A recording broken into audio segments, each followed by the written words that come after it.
एक जमीन दो रजिस्ट्री हो गई। अब सवाल ये है कि कोर्ट किसे मान्यता देता है। अक्सर लोग ये सोचते हैं कि जिसने पहले रजिस्ट्री कराई है वही मालिक हो गया, लेकिन हकीकत इससे बिल्कुल अलग है। कोर्ट जो है मान्यता देता है किसको? कब्जा को, नियत को या फिर कानून को। ऐसे हालात में आपको क्या करना चाहिए और कैसे इस परिस्थिति से हम लोग निकलेंगे, इस वीडियो में आपको लास्ट तक बता दूंगा कि कैसे कैसे इस प्रोसेस का सलूशन है और क्या इसके स्टेप जो है हम आगे लेंगे अगर इस तरह की समस्या में आप फंस गए तो। हेलो दोस्तों, नमस्कार, स्वागत है आप सभी का मेरे चैनल प्रॉपर्टी पाठशाला में। और आज का हमारा टॉपिक है, एक जमीन की अगर दो रजिस्ट्री हो जाए तो फिर क्या करना होगा। देखिए, जैसी आपकी एक जमीन है और दो रजिस्ट्री हो गया तो आप कानूनी परेशानी में फंस गए। तो अगर आप परेशानी में फंस गए हैं तो इसका क्या है समाधान और क्या इसका स्टेप है, क्या इसका लॉ है, सारा मैं इस वीडियो में आपको डिस्कस करने वाला हूँ। देखिए, अब सबसे पहले क्या है कि दोनों अपने आप को असली मालिक बताते हैं। अब देखिए, अगर मान के चलिए आपने रजिस्ट्री कराया और अगले ने भी, किसी एक और आदमी ने रजिस्ट्री कराया, तो पहले तो आपके पास, दोनों के पास एक पेपर है, रजिस्ट्री पेपर, और रजिस्ट्री पेपर से ही जो है लोग समझते हैं कि मैं भी मालिक हूँ। दोनों आदमी आप मालिक करेंगे, आपस में दोनों का विवाद होगा। इसीलिए अगर जैसी दो रजिस्ट्री हो गया तो सीधा कोर्ट का विवाद हो गया। अब क्या है, जो इसका जो प्रॉब्लम क्या है, अभी देखिए, जैसे कि अब एक ही जमीन था, उस जमीन में मान के चलिए उतना ही जमीन बचा हुआ था और उसका क्या हुआ कि दो अलग अलग रजिस्ट्री हो गई। अब इसमें क्या होगा कि दोनों पक्ष परेशान होगा। अब इस परेशानी का जो है और जमीन विवाद का यहाँ से क्या होगा, शुरुआत होगा। जैसे इस परेशानी में आप फंस गए तो अब क्या हो गया, उसी टाइम से जमीनी विवाद में आप भी फंस गए और आपकी समस्या का शुरुआत हो गया। अब देखिए, सबसे बड़ा क्या है कि अगर ऐसा आपके साथ हुआ है तो क्या क्या लॉ है और क्या क्या लॉ को, जो कुछ सेक्शन है आईपीसी के, आपको जानना एकदम जरूरी है। और जिससे आप जो है, जो या तो विक्रेता है, सेलर, उसके खिलाफ ये यूज कर सकते हैं, या फिर जिसने दोबारा रजिस्ट्री कराया है उसको आप गलत साबित कर सकते हैं इस प्रक्रिया से, और अपना जो, जिसका अगर आपका जमीन वैध है तो फिर आपको वो हासिल होगा। देखिए, सबसे पहले लॉ देखते हैं कि लॉ क्या कहता है, कानून क्या कहता है इस सिलसिले में। देखिए, टीपी एक्ट का मतलब है क्या है, transfer of property act. Transfer of property act. अब देखिए, 1882 में सेक्शन 7 लिखा हुआ है कि केवल असली मालिक ही बेच सकता है जमीन। देखिए, जो भी उस जमीन का मालिक होगा, और जमीन कोई खतियानी है तो उसका कोई लीगल वारिस होगा, या फिर उसका लीगल, जो अगर लीगल वारिस भी है और उसका हिस्सा में अगर उतना जमीन है तो ही वो जमीन उतना बेच सकता है। तो इसका मतलब क्या हो गया, असली वारिस ही जमीन को बेच सकता है, असली मालिक मालिक ही जमीन को बेच सकता है। अब देखिए, एक और एक्ट क्या है, ट्रांसफर प्रॉपर्टी एक्ट में 1882 सेक्शन 48 जो कहता है कि पहले वैध रजिस्ट्री मजबूत होगी। देखिए, जो रजिस्ट्री पहले वैध है, जो रजिस्ट्री पहले लीगल है, जो रजिस्ट्री पहले ऑथोराइज है, उसी को वो पहले वैधता मिलेगी। अब देखिए क्या है कि अगर ऐसा केस में आपके साथ अगर फर्जीवाड़ा हुआ है, ये तीन चार लॉ है जो आपको जानना जरूरी है, जो कि आपको, अगर इस तरह की समस्या में आप फंस गए हैं तो भी मान के चलिए आपको ये सब चीज का यूज हो सकता है। अगर मान के चलिए आपको विक्रेता ने आपके साथ फ्रॉड किया है, एक ही जमीन को दो बार बेच दिया है, तो आप क्या यूज कर सकते हैं, धोखाधड़ी का केस, जिसको कहते हैं आईपीसी 420, जो है आप इसको लगा सकते हैं। अब देखिए, इस मामले में क्या होगा कि मामला, अगर ये जो मामला है आप इसको जाइएगा तो ये क्या होता है, सिविल प्लस क्रिमिनल दोनों बन सकता है। अब देखिए, क्रिमिनल कैसे बनेगा कि इस जमीनी पे अगर आपको विवाद हो जाता है किसी कारण पर, तो वो फिर क्या होगा, क्रिमिनल भी बन सकता है। और सिविल क्या है, सिर्फ जमीनी विवाद है तो वो सिर्फ सिविल का मामला निकल गया। और क्रिमिनल का मामला, जैसे ही वो खून खराबा हुआ उसमें, या आपसी मारपीट हो गई, रंजिश हो गई, तो फिर क्या हो गया, वो क्रिमिनल आपको क्रिमिनल कैटेगरी में आ गया, क्रिमिनल केस के कैटेगरी में आ गया। तो इसीलिए पहले तो अगर सिविल केस में जो जाएंगे तो ये तीन चार जो है सेक्शन हम लोगों को याद रखना चाहिए, जिससे कि हम लोगों को आने वाले समय में आसानी होगा। आप देखिए, क्या देखेंगे हम लोग स्टेप, अगर आपके साथ इस तरह की समस्या हो गई है तो हम क्या करेंगे। देखिए, सबसे पहले क्या करेंगे कि जो दस्तावेज है उसको इकट्ठा करेंगे, जो प्रॉपर पेपर है। अगर आपको लगता है कि आपका वैध रजिस्ट्री है तो उसका पेपर का पहले, सबसे पहले आप एकत्रित कीजिए। और पेपर में क्या क्या एकत्रित करेंगे, जमाबंदी को, खतियान को, जमाबंदी निकालेंगे, खतियान निकालेंगे। उसके बाद खाता खेसरा निकाल लेंगे। अगर जमीन आपने खतियानी खरीदा है, अगर जमीन खतियानी खरीदा है तो आपने, आपका जो लीगल उसमें जो हिस्सा से अगर बेचा तो आपको फिर बंसावली की आवश्यकता पड़ेगी। अगर दो भाई है, तीन भाई है, तो आपको उसका प्रॉपर बंसावली चाहिए, जिससे कि आपको वहां पे बंसावली, जैसे कि आप कोर्ट से भी, एसडीओ से, कार्यालय से ही बना सकते हैं। अगर जमीन ए के पास से आया बी सी डी के पास, तो इसके पास ये क्या है, इसका ए का जितना भी आपका या फिर वारिस है, सबका जो है आपको एक बायोडाटा रहता है, या फिर आप कोर्ट से बनवाइए जो विक्रेता है उससे, या फिर आप उसको नगर पंचायत, नगर निगम से, जो वार्ड पार्षद, मेयर, चेयरमैन होते हैं, उससे आप बनवा सकते हैं इस चीज को। अब देखिए, दोनों रजिस्ट्रियों की तारीख देखें। आप इसका रजिस्ट्री का तारीख कैसे देखेंगे, दोनों रजिस्ट्री का तारीख भी देखना पड़ेगा, जिससे पहले पता चलेगा कि किसकी रजिस्ट्री पहले हुई है।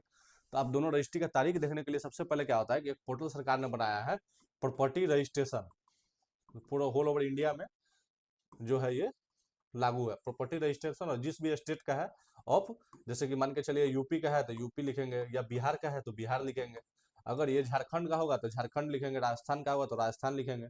तो देखिए मैं आपको एक एग्जांपल करके दिखाता हूँ। सबसे पहले क्या करेंगे, गूगल पे जाएंगे, गूगल पे जाने के बाद जो है आप यहाँ पे प्रॉपर्टी डिटेल जो है आप खोल सकते हैं। मैंने प्रॉपर्टी डिटेल किसका खोला, गवर्नमेंट ऑफ बिहार का खोला है। अब इसमें देखिए सबसे पहले क्या करेंगे कि रजिस्ट्रेशन ऑफिस जो है सिलेक्ट करेंगे।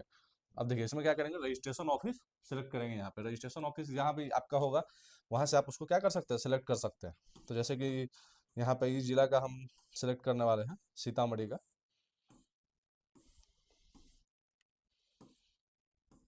हम्म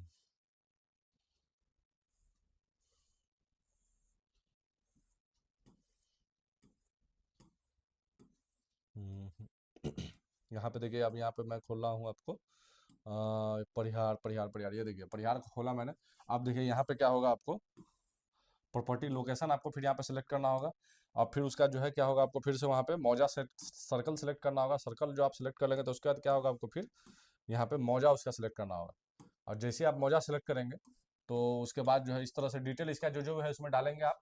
फिर या तो डीड नंबर से आप सर्च कर ले, या फिर खाता खसरा, या फिर प्लॉट नंबर से आप सर्च कर लेंगे, तब भी जाके क्या होगा, आपका जो है आपका जो भी डिटेल होगा उस प्रॉपर्टी के रिलेटेड निकल जाएगा। ये 2025 तक का जो है इसमें निकल जाएगा। टोटल जितना भी 2026 तक का जो डिटेल है, जितना भी रजिस्ट्री पहले हो चुकी है पूर्व में 2006 के बाद, प्री और पोस्ट दोनों इसमें आता है ऑप्शन। आप यहाँ नीचे देखिए कि प्री और पोस्ट जो है रजिस्ट्री का डेट इसमें दोनों आता है। प्री पोस्ट दोनों इसमें आएगा। तो इसमें क्या करेंगे, देखिए ये देख रहा है online registration 2016 to till date, या फिर पोस्ट कंपेयर 2006 से 2015 तक वाला, और बिफोर 2005 वाला 2005, ये तीनों रजिस्ट्रेशन का इसमें जो है आपको सोल्यूशन इसमें आपको मिल जाने वाला है।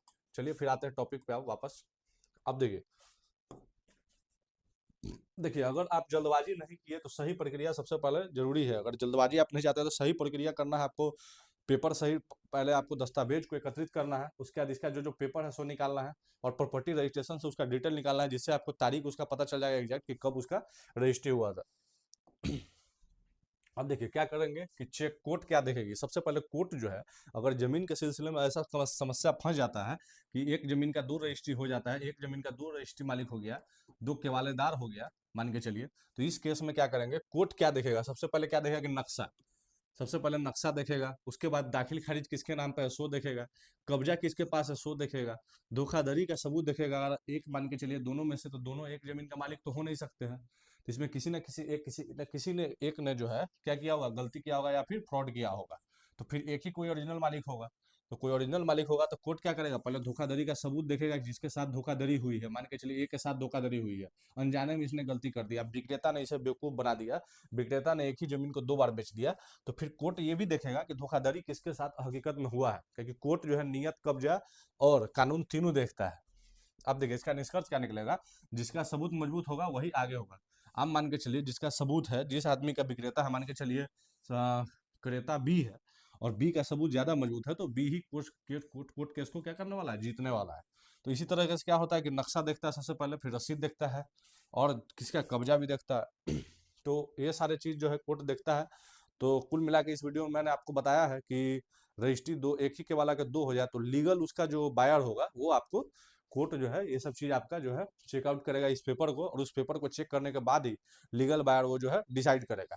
अब मैं इसका फाइनल सोल्यूशन आपको बताने वाला हूँ कि कैसे आप जो है इसका सोल्यूशन कर सकते हैं। देखिए फाइनल सोल्यूशन क्या है कि जिसने असली मालिक से खरीदा है, आप मान के चलिए जो जमीन था वो उसका असली मालिक था कि नहीं था, अगर वो आपने असली मालिक से खरीदा है फिर आपको चिंता करने की जरूरत नहीं है, आपका जो है पेपर वैलिड होगा ही। तो इसके लिए भी चिंता करने की बात नहीं, असली मालिक से अगर आप खरीदे हैं तो फिर उसका पेपर सही ही होगा। लेकिन अब एक चीज देखिए, जिसकी रजिस्ट्री पहली और वैध है, अब जिसने रजिस्ट्री पहले करा लिया, मालिक भी सही था और रजिस्ट्री भी पहले उसका है, तो उसी का रजिस्ट्री मान्यता होगा। अब मान के चलिए केस मैं आपको एक बताता हूँ केस। ए और बी भाई है, ठीक है, और इस दोनों का जमीन था 60 डिसमिल हिस्से का। एक ने क्या किया, एक 5 डिसमिल जमीन एक ने किसी को बेच दिया, और एक ने क्या किया 3 डिसमिल जमीन बेच दिया एक ही टाइम पे। अब समझिए यहाँ पे सिचुएशन क्या हो गया कि दोनों का मिला के कितना हो रहा है 8 डिसमिल, लेकिन जमीन कितना था 60 डिसमिल।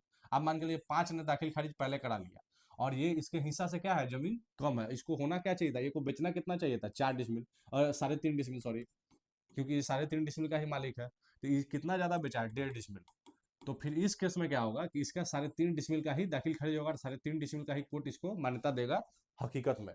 तो ये चीज ही हम लोग को देखना है, अगर उसका हिस्सा है, अगर वो लीगल बायर है, लीगल सेलर है, तो असली मालिक है जमीन का, और अगर वो बेचता है तो फिर उसको वैध माना जाएगा। लेकिन ये इसका हिस्सा था कितना था, 3.5, और ये 3 बेच रहा है, तो फिर ये बी का भी दाखिल खारिज होगा और इसका केवाला नहीं टूटेगा, इसका रजिस्ट्री रद्द नहीं होगा।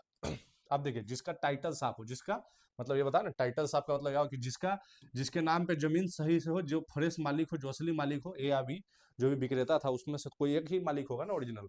तो जिसका मालिकाना हक सही होगा वही जाके टाइटल जिसका साफ होगा। अब देखिए, सिर्फ बाद की रजिस्ट्री मान्य नहीं है। अब ऐसा नहीं है कि जिसने पहले रजिस्ट्री करा लिया या बाद में रजिस्ट्री करा लिया तो हमें मान्य नहीं है, तो ये भी एक मिथ है लोगों का कि जिसका पहला रजिस्ट्री हो गया वही मान्यता हो जाएगा। ऐसा रहेगा तो कोई भी आदमी किसी का भी जमीन बेच देगा। गांव में ऐसा होता है, दादी पटदारी में सब चाहता है कि पहले मैं ही बेच दूं। तो इसी के चलते क्या होगा कि ऐसे में समस्या आती रहेगी। इसीलिए ये नहीं है कि जिसका बाद की रजिस्ट्री वो मान्य नहीं है, ये चीज एकदम सबसे बड़ा गलत है। इसीलिए कोर्ट जो है, अब इसका निष्कर्ष ओवरऑल क्या निकला है, कोर्ट उसी को असली मालिक मानता है जिसका टाइटल क्लियर हो, मतलब जिसके हिस्से की जमीन होगी वही असली मालिक होगा। अगर आपने सही सही विक्रेता से खरीदा है और उसके हिस्से की अगर जमीन है तो फिर आप ही मालिक होंगे, चाहे आपका रजिस्ट्री दूसरा या तीसरा क्यों ना हो, आपको किसी ने गलत रजिस्ट्री भी क्यों ना कर दिया हो। तो अगर मान के चलिए आपका अगर प्रोसेस सही है, आप सही पे है, आपने जो जो पेपर मैंने बताया है और वो चीज़ों को आपने इस्तेमाल देख लिया, तो फिर जाके आपकी जीत सुनिश्चित है। उसके लिए आप परेशान ना हो, और जो जो आईपीसी मैंने पहले बताया इस लॉ में, इसके माध्यम से इस वीडियो को पूरा देखें और समझे, और उस आईपीसी का इस्तेमाल करके अगर आपके साथ इस तरह की फर्जीवाड़ा हुई है तो आप उसका इस्तेमाल करें और अपने आप को सही सही विक्रेता घोषित करें। और क्या है, चलिए अब लाइक कीजिए मेरे वीडियो को। अगर आपको इस वीडियो को अच्छा लगा, मैं आपको अच्छी जानकारी दे पाया, तो लाइक कीजिए और शेयर कीजिए जिसको ये चीज़ का जरूरी है, और सब्सक्राइब कीजिए मेरे चैनल को। इस तरह के वीडियो मैं लगातार बनाते रहूँगा भविष्य में। और अगर आपके पास कोई सवाल है तो कमेंट कीजिए, कमेंट कमेंट के माध्यम से अपना सवाल पूछिए, जिसका आंसर मैं शॉर्ट्स के माध्यम से लगातार देता रहता हूँ यूट्यूब के माध्यम से। चलिए, धन्यवाद।